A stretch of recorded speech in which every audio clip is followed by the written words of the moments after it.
Welcome to the Life Refresh Podcast. My name is Ryan Robinson.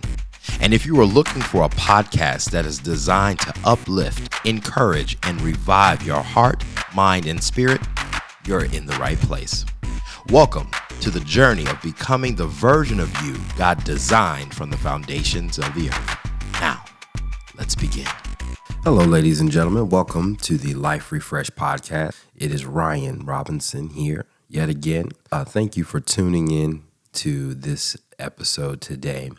And I'm excited to go through actually a different, maybe a little bit of a continuation of the last podcast. We talked about fear and purpose in last podcast. And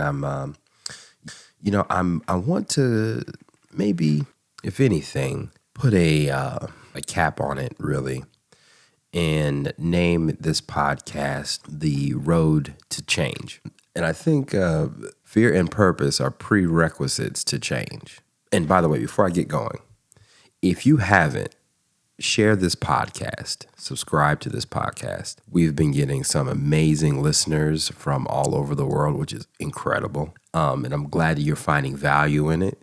Please, if you know someone that may get some benefit from the podcast, we have almost 40 some odd podcasts now in the tank. So if you know someone that might need their life refreshed, and there's a particular episode that you have that was meaningful to you, please share that with someone. Okay. Let me get back to my point.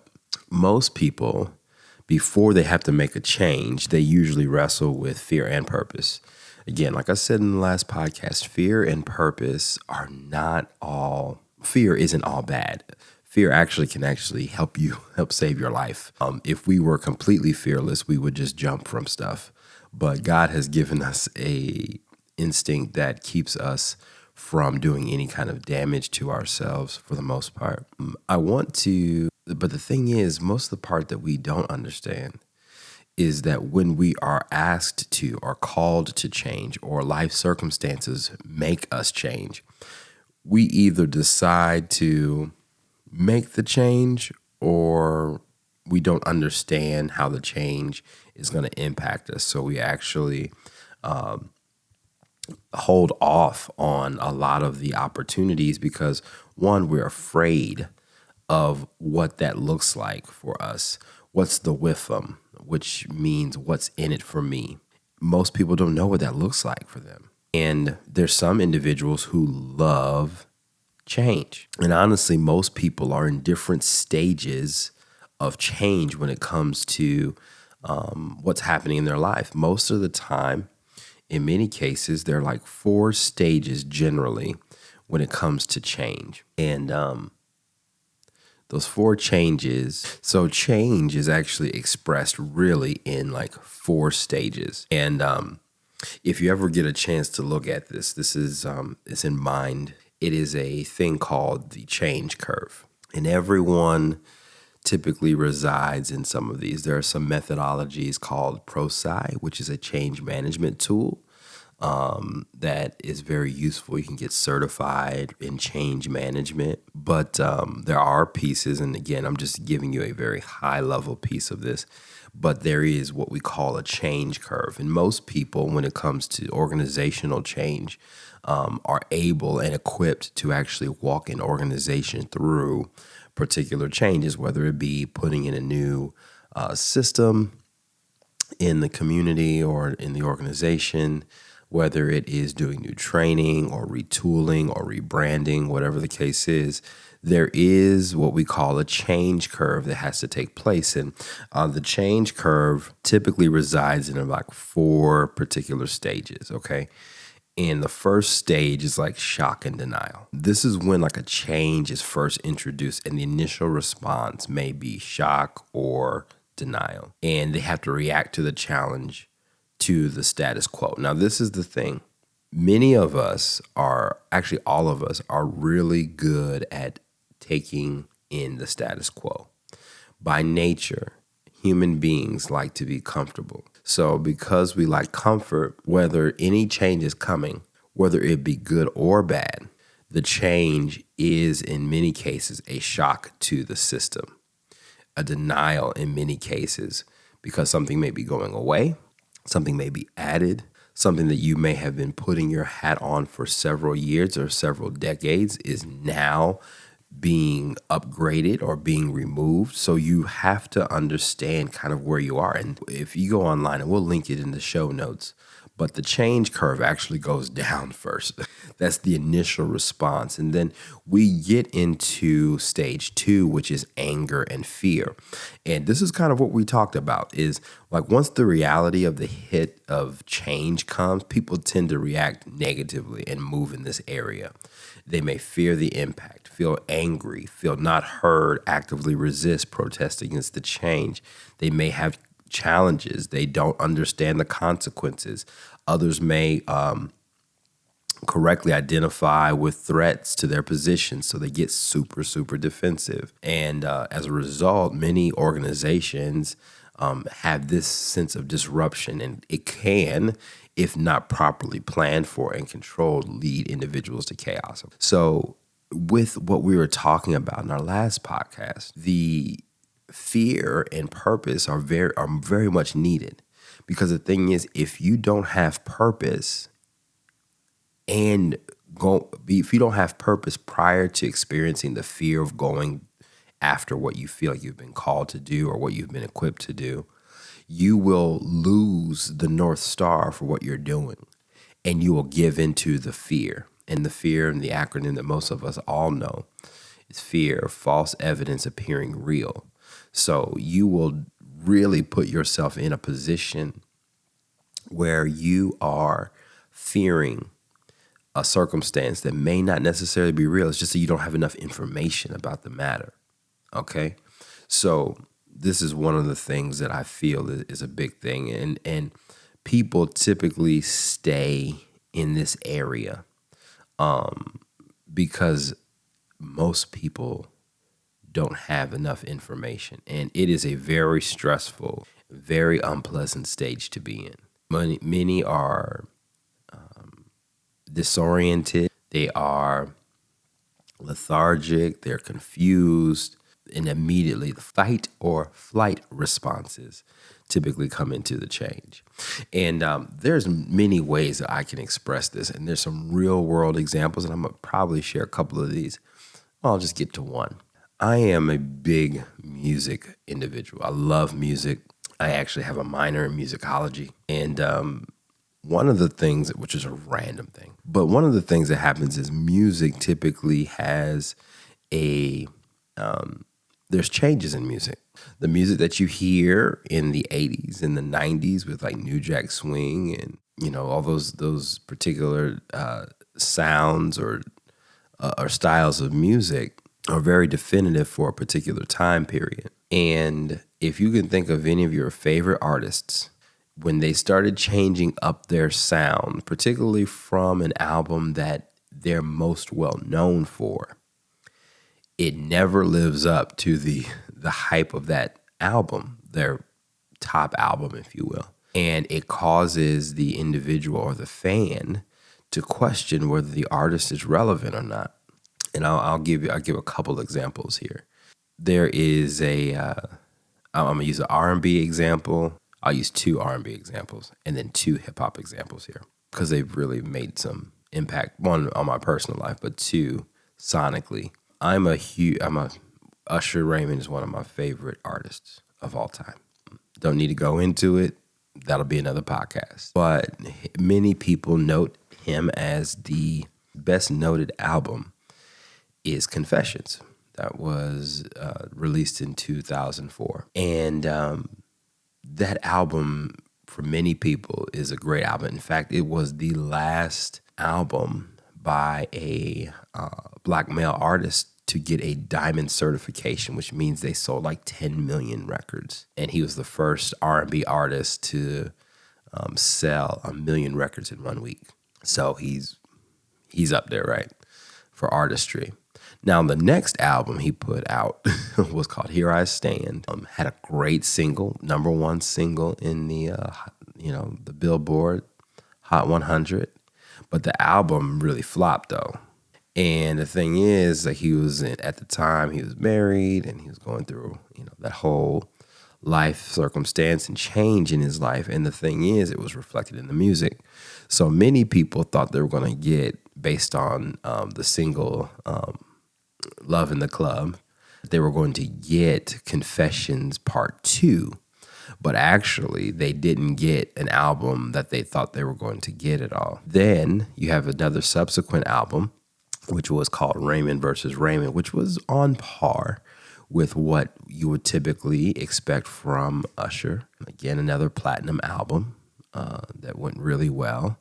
But the next album that he came out with, called Looking for Myself, was an EDM, electronic dance music / R&B album. And many people didn't like it at all. I mean, like, people hated it. And it wasn't for lack of, and again, it had a number one R&B single called Climax on it. And the album still didn't do well. I mean, again, if you listen to the album was well designed, just a different kind of sound, maybe a little bit too ahead of what culture wanted at the time. If you listen to it now, it fits perfectly, but it was just, I think it might have been just too ahead of its time. You know, he's trying to reinvent, but most people and fans typically are always wanting what they enjoyed and what they loved about a particular artist. You can say the same thing for Justin Timberlake. I don't know how many albums he has out, maybe 3. His last album was really bad, but he took a different angle and he has different life experiences, and people are like, this is not who I thought it was going to be. He's lost it. My wife has a theory that when artists get married, they lose they lose the authenticity and the rawness of experience to communicate through their music the challenges that many of the fans actually identified with that made them hits. So at this point, you know, most people might have, and if probably haven't, but, you know, they didn't think that album would do well, and it didn't. But he's different. He's changed. Same thing with, if we just do the top 2 hip-hop artists that I feel are great. We say Kanye West. We know his sound has changed tremendously. And Jay-Z. He has a line in Blueprint 3. He said, if you like the old Jay-Z, buy my old albums. So, you know, if you want what you heard before, you can stay where it was, whether it was in, you know, 96 or in 2004 or whatever the case is.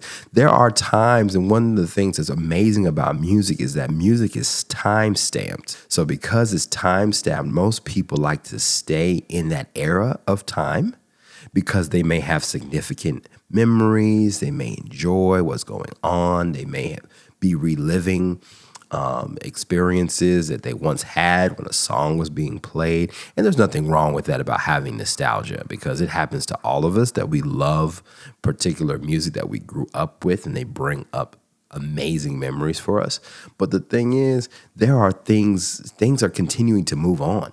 Artists get older, they get married, they have kids, they have experiences, they have changes, they have circumstances, they have revelation, they have all kinds of things that as human beings, we typically get, but we never give that artist the particular ability to change. Therefore, we want them to be stuck with where we like them to be. And most of the times in this change curve, individuals will stay stuck because it is too hard to imagine someone different. Most people don't change simply because they can't see themselves differently anymore. Most people can't see themselves as financially well off, so they don't pursue financial wealth because they can't see themselves past it. They have pessimism and resistance toward a different outcome that they do not have control over or lack familiarity. So going into the unknown, as Frozen 2 and Elsa would say, you literally have to find a way to barrel through the resistance of change to be able to allow yourself to experience something different, to allow yourself to envision yourself differently, to see yourself differently. The Bible says people perish for lack of knowledge. And where there is no vision, people perish. So there's a couple of things here. But the thing is, like, if you don't see yourself differently, and if you're not willing to see yourself differently, you will stay exactly the way you are. And there's a quote, many people say this, especially when they're from back home. They say, man, you're still the same person. And this is the thing, y'all, we're not the same. Life typically has done its due diligence on each and every one of us. There's some challenges and circumstances that you, in all of your goodness and and wisdom, have not prepared for. People don't get prepared to get laid off, or people don't get prepared to lose a spouse or get divorced or whatever the case is. So the thing is, you never know how you're going to respond to particular situations and circumstances. But the thing is, you just can't get stuck in stage 2, or you're stuck in a perpetual loop of anger and fear. In this change curve, stage 1 and stage 4 is like going down the slope in a roller coaster when you get started. You don't know what's going on. You're disoriented. The only thing that's keeping you in is, I don't know, your will at this point. But this is the thing, though. It's easy to think that people resist change out of just sheer awkwardness and lack of vision. But we need to recognize, honestly, that change might affect some people negatively in a very real way that particularly you may not have seen before. I will say this, and I will speak to this, and I'll allude to this toward the end of today's podcast, but I have recently gone on a weight loss journey. And to this day, I have lost about 23 pounds, 24 pounds at this point. And it has been a tremendous journey. But what I'll tell you is the first phase of my change in this, and again, I've talked about this numerous times. I've played football in college. I squatted 605. I bench pressed 405. I cleaned 325. I was a bowling ball. I was solid. And the challenge that I had with this is that losing weight to me was no longer defined me as a football player. Because most of the time when you're lifting weights, you want to get big because you want to take on who you need to take on, right? So losing weight to me, or losing muscle, or whatever I was doing, really meant that I'd be losing my identity as a football player. That identity for me was what actually drove me for 10 years of my life. It was like my armor. And to lose that, to no longer identify as an individual who looks like a football player, but now looks like a natural human being who's in good shape, was challenging to me. In fact, I had to actually mourn that. And I know you may be thinking, Ryan, that's like super, super like sensitive and stuff. It was. It is. Because the thing is, many of us don't understand how we've built coping mechanisms to keep ourselves from the dangers of what life has thrown our way. And the thing is, there's nothing wrong with them. But the thing is, what's wrong with them is if they stay past their season. I'm going to say that again. The thing that's wrong with coping mechanisms is that when they stay past their season, they can become damaging. And I've been about maybe 10 years at this point, 13 years, ooh, Lord, removed from playing football. And at some point, I got to let that person, that individual, he needs to be laid to rest and move on. He needs to get healed. So once I got healed from that area, I lost about another 6 or 7 pounds right after that. Because I then said, you know what? That version of Ryan, 23-year-old Ryan, you served your purpose well. You built the character, you built the strength, you built the tenacity, you built the determination that got me to this point. I can't keep carrying you anymore. And I had to let that guy go. I literally had to see myself different. The next piece of that, and again, this is all the pieces here, but what I just described to you is stage 3. This is the acceptance part of it. That people stop focusing on what they've lost. They let go and start to accept the change. They begin testing and exploring what the change means and learning about the reality of what's good about it, what's not so good about it, how they can adapt, how they can work the tool, what skill they need to get and build, and what knowledge they need to have about what this change means to them. And for me, I'm just keeping with the weight loss analogy and real example. It's going to allow me to find different clothes. It was going to make me feel better about myself when I go into a building or when I go somewhere. It just made me feel lighter. I was tired of feeling heavy. And again, this is, it would, and there are some challenges like, well, you don't look like a football player, but actually I still do. I still got the shoulders. My bone structure didn't adjust. I'm still pretty solid guy. I still look like I can handle some business, and I'm cool with that. I'm not throwing around linemen anymore. You know what I'm saying? I'm not hitting people or tackling individuals on a daily basis, right? So I don't necessarily need that kind of infrastructure for myself anymore. I need to do what I need to do to be able to be available for my family, for my kids as they grow without hurting myself. And that's what I want. That's what I want for my life. And again, it's different than being a performance and training for performance. So that information came along to me. And then once I got that insight, I made the commitment to embrace it, to say, this is the new version of me that I'm working towards. I still have a bit of ways to go for my ideal number, but I've made hell of a lot of progress simply because I'm willing, wanting, and able to see myself different. And I accepted the fact that, man, as much as this was useful for me in the past, it's no longer useful for me now. And ladies and gentlemen, this is what we all go through when it comes to the change curve. Now, again, I'm saying all this stuff because typically we all have to manage change in some way, shape, or form.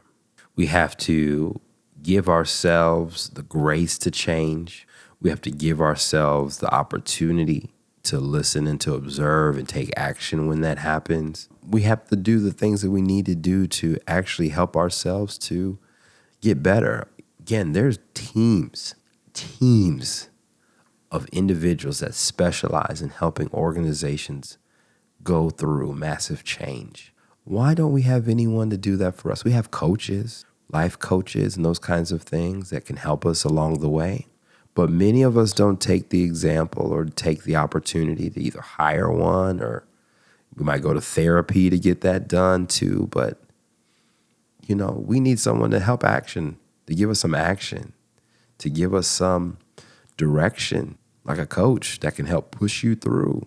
Not just analyze where you are, but give you the action steps to not let you stay where you're comfortable at, because they see something different in you than you see in yourself. And once you get the vision of what they see in you, or you exceed what they see in you,